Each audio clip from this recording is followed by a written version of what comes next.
নমস্কার, সবাইকে স্বাগত জানাই দুর্বার রান্নাঘরে। পুরনো বন্ধুদের জানাই অসংখ্য ধন্যবাদ, নতুন বন্ধুদের স্বাগত। আমি তৈরি করে ফেললাম মসুর ডাল দিয়ে কলমি শাক। কলমি শাক আমরা রসুন ফোড়ন দিয়ে খেয়েই থাকি। আমি এর আগেও একটা কলমি শাকের রেসিপি করেছি, এটা করলাম। এটা খেতে খুব ভালো লাগে। যদি আপনারা করেন এবং যদি আপনাদের ভালো লাগে তাহলে লাইক, কমেন্ট ও শেয়ার করবেন। নতুন নতুন নোটিফিকেশনের জন্য অতি অবশ্যই সাবস্ক্রাইব করবেন। সবাই ভালো থাকবেন, সুস্থ থাকবেন। ধন্যবাদ। এখানে আমি হাফ কাপ মসুরির ডাল নিয়েছি, হাফ কাপেরও কম মসুরির ডাল আছে এটাতে। গ্যাস অন করে কড়াই বসিয়ে দিয়েছি। এবার এর মধ্যে আমি তেল দিয়ে দিলাম। এখানে আমি রসুন ফোড়ন দিয়ে দিলাম আর দিলাম দুটো লঙ্কা, কাঁচা লঙ্কা। রসুন ভাজার একটা সুন্দর গন্ধ এসে গেছে। এবার এর মধ্যে দিয়ে দেব পেঁয়াজ।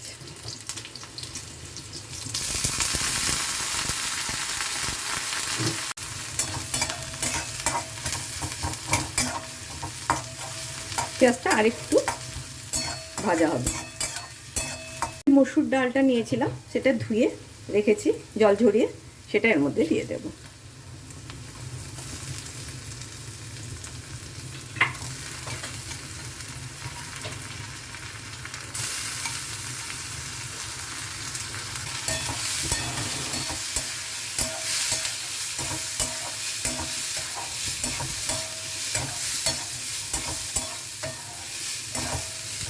আর এর মধ্যে দিয়ে দেব কলমি শাক, আমি কেটে ধুয়ে রেখেছিলাম।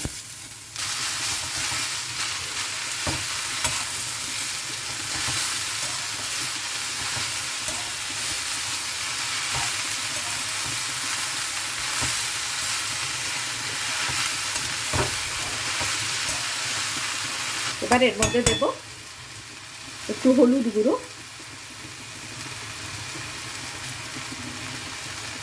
দেব নুন,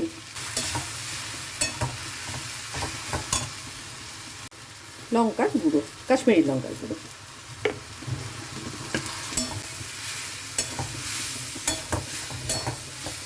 এবার এখানে আমি জল দিয়ে দেব। ডালটা সেদ্ধ হতে হবে, শাকটাও সেদ্ধ হবে। ডালটা সেদ্ধ গলে যেন না যায়, সেদ্ধ হবে অথচ গোটা থাকবে। মুসুরির ডাল সেদ্ধ হতে বেশিক্ষণ লাগে না। আমি আপাতত এইটুকু জল দিলাম। এবার একটু ঢাকা দিয়ে দিলাম। ডাল শাক দুটোই সেদ্ধ হয়ে গেছে। এবার এর মধ্যে আমি একটু চিনি দিয়ে দিলাম। আমি চিনিটা লাস্টে দিলাম। খানিকক্ষণ একটু নাড়িয়ে নেব চিনিটা গলার পর্যন্ত, আর একটু শোকাবো আর কি। আর দেবো গোটা কয়েক কিশমিশ। কিশমিশ যদি না থাকে দেবার কোনো দরকার নেই। তৈরি হয়ে গেল মসুর ডাল দিয়ে কলমি শাক। অতি অবশ্যই আপনারা করবেন। আমি এবার গ্যাসটা অফ করে দিলাম।